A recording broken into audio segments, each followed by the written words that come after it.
একজন মহাপাপী, একজন জঘন্য যুদ্ধাপরাধী। সময় আসবে এমন ইন্দুরের গোশত অপমানা চালাবার জন্য। 2023 সালের 13ই আগস্ট রাত গভীর হওয়ার আগেই কাশিমপুর কারাগারের চার দেয়াল থেকে হঠাৎ এলো এক জরুরি বার্তা।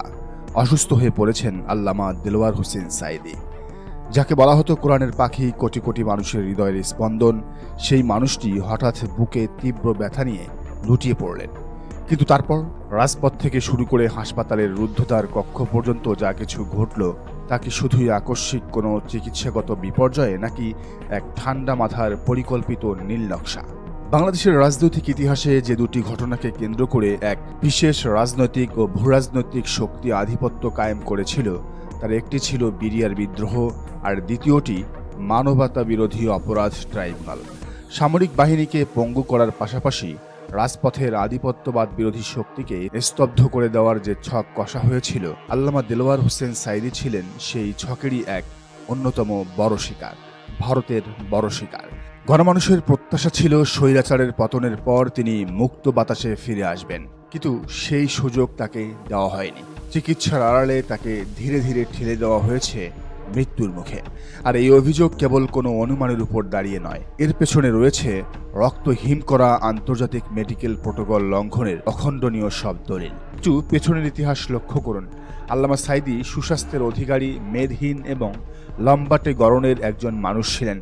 2012 সালে যখন তথাকথিত বিচারের নামে তাকে প্রহসনের মুখোমুখি করা হচ্ছিল, তখন তিনি প্রথম হার্ট অ্যাটাকের শিকার হন।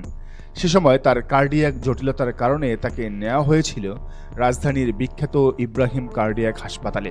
সেখানে তার হৃদযন্ত্রে অত্যন্ত সফলভাবে রিং বা স্টেন্ট পরানো হয়। সেই 2012 থেকে 2023 সালের আগস্ট পর্যন্ত কিন্তু তিনি হাসপাতালে ভর্তি হওয়ার মতো গুরুতর অসুস্থ হননি। কিন্তু 13ই আগস্ট যখন কাশিমপুর কারাগারে তার পুনরায় তীব্র বুকে ব্যথা শুরু হলো, যা পরিষ্কারভাবে এক ম্যাসিভ হার্ট অ্যাটাক বা এনজিওগ্রামের ভাষায় ম্যাসিভ এন্টেরিয়র এমআই, তখন কারা কর্তৃপক্ষ তাকে কোথায় নিয়ে গেল? একজন সাধারণ জ্ঞানসম্পন্ন মানুষও জানে পুরনো রিং পরানো রোগীদের হৃদরোগের চিকিৎসার জন্য শাহবাগের ইব্রাহিম কার্ডিয়াক ছিল সবচেয়ে উপযুক্ত ও নিকটতম স্থান। অথচ রহস্যজনকভাবে তাকে প্রথমে নিয়ে যাওয়া হলো গাজীপুর শহীদ তাজউদ্দিন আহমেদ মেডিকেল কলেজ হাসপাতালে। মারাত্মক সময়ক্ষেপণ করা হলো। এরপর সেখান থেকে যখন আশঙ্কাজনক অবস্থায় তাকে স্থানান্তরিত করা হলো ঢাকায়, তখনও রাস্তা পার হয়ে ইব্রাহিম কার্ডিয়াকে না গিয়ে তাকে সোজা ঢুকিয়ে দেওয়া হলো শেখ মুজিব মেডিকেল বিশ্ববিদ্যালয় বা পিজি হাসপাতালে। কেন এই হাসপাতাল নির্বাচন? কেন জেনে শুনে তাকে তার মূল কার্ডিওলজিস্টদের কাছ থেকে দূরে সরিয়ে দেওয়া হলো? মেডিকেল সায়েন্স এবং আন্তর্জাতিক কার্ডিয়াক গাইডলাইন অনুযায়ী একজন ম্যাসিভ হার্ট অ্যাটাকের রোগীকে বাঁচানোর মূল শর্ত হলো তিনটি। 1. অ্যাটাকের 12 ঘন্টার মধ্যে বাধ্যতামূলকভাবে প্রাইমারি পিসিআর বা এনজিওগ্রাম করে ব্লকেজ ছড়িয়ে রিং পরানো। 2. রোগী যদি শকে চলেও যায় তবে 24 ঘন্টার মধ্যে এনজিওগ্রাম করে স্টেবল করা। 3. রোগীকে স্ট্রিক্ট বেড রেস্টে রাখা, যাতে হৃৎপিণ্ডের উপর বিন্দুমাত্র স্ট্রেস বা চাপ না পড়ে। এমনকি খাওয়া, বাথরুম কিংবা প্রার্থনা সবকিছুই বেডেই সম্পন্ন করার আন্তর্জাতিক বাধ্যবাধকতা রয়েছে। কিন্তু আল্লামা দেলোয়ার হোসেন সাঈদীর ক্ষেত্রে কি ঘটল?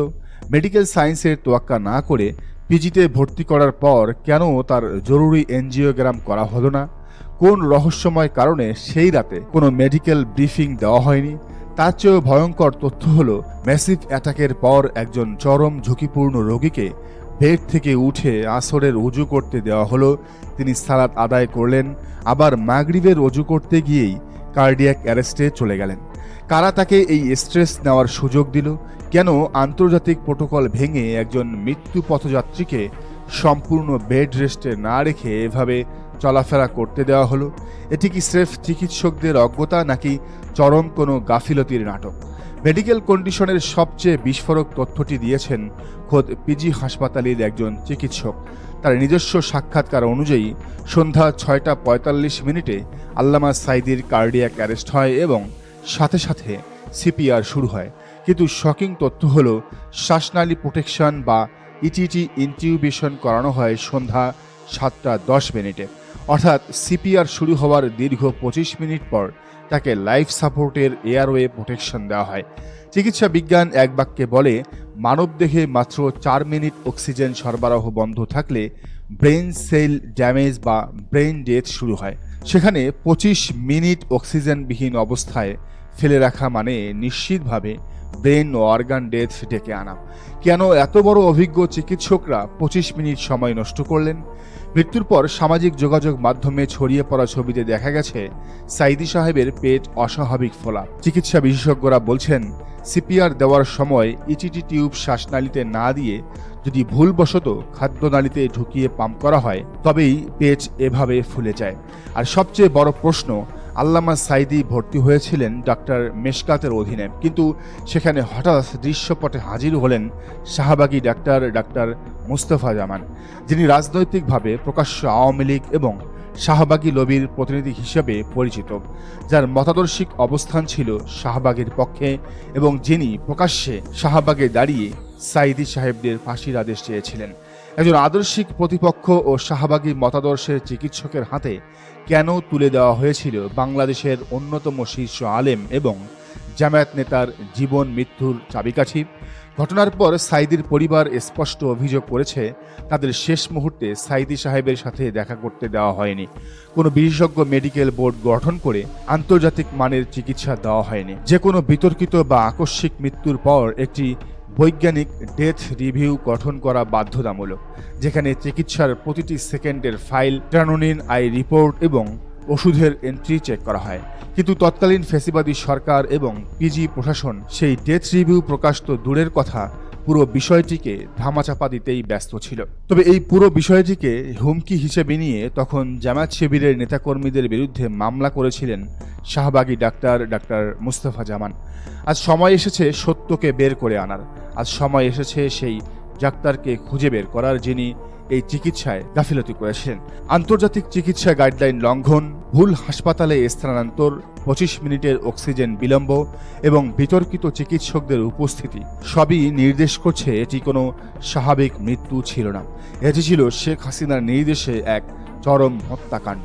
কিন্তু দেলোয়ার হোসেন সাইদিকে কেন এত ভয় পেত সেই আধিপত্যবাদী শক্তি? কেন তাকে হত্যা করার জন্য এত বড় জাতীয় ও আন্তর্জাতিক ষড়যন্ত্র বুনতে হয়েছিল?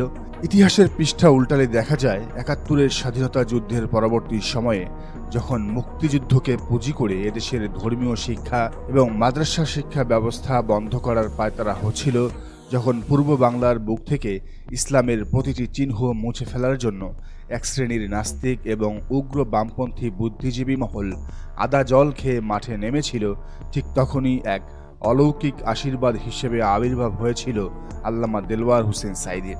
আল্লাহ তাআলা তার দিন রক্ষার জন্য এই ভূখণ্ডে পাঠিয়েছিলেন এক অদম্য সিংহ পুরুষকে, যিনি ছিলেন সম্পূর্ণ বিশুদ্ধ বাংলা ভাষার চর্চাকারী এবং এক অভাবনীয় শ্রুতিমধুর ও মোহনীয় কণ্ঠের অধিকারী। ইসলামের বিরুদ্ধে যখন বামপন্থীদের বিষোদ্গার আর মিথ্যাচারের পাহাড় তুঙ্গে, ঠিক তখন ময়দানে নেমে যান আল্লামা দেলোয়ার হোসেন সাইদি। তিনি তার প্রজ্ঞা, যুক্তি এবং বজ্রকণ্ঠের তাফসির দিয়ে সেই ইসলাম বিদ্বেষীদের পাহাড় একাই চুরমার করে দিয়েছিলেন। যেখানে ১৪৪ ধারা জারি করে মাহফিল পণ্ড করার চেষ্টা করা হতো, যেখানে বুলেট কিংবা বোমার শব্দে জনসভা প্রকম্পিত হতো, সেখানেও অকুতোভয় এই সাইদি তিল পরিমাণ পিছু হটেননি। বুলেটের সামনে দাঁড়িয়েও তিনি কোরআনের তাফসির চালিয়ে গেছেন ঘন্টার পর ঘন্টা। কেবল তাফসিরুল কোরআন মাহফিলের উন্মুক্ত ময়দানেই নয়, লেখনী, গবেষণামূলক বই এবং জাতীয় সংসদ, সব জায়গায় তিনি ছিলেন এক অপ্রতিরোধ্য কণ্ঠস্বর। আজ সময় এসেছে সত্যকে বের করে আনার। আজ সময় এসেছে সেই ডাক্তারকে খুঁজে বের করার, যিনি এই চিকিৎসায় গাফিলতি করেছিলেন। দর্শক, পুরো বিষয়টিকে আপনি কিভাবে দেখছেন জানান মন্তব্যের ঘরে। আর এই চ্যানেলে নতুন হলে অবশ্যই সাবস্ক্রাইব করুন এবং বেল আইকনটি বাজিয়ে রাখুন।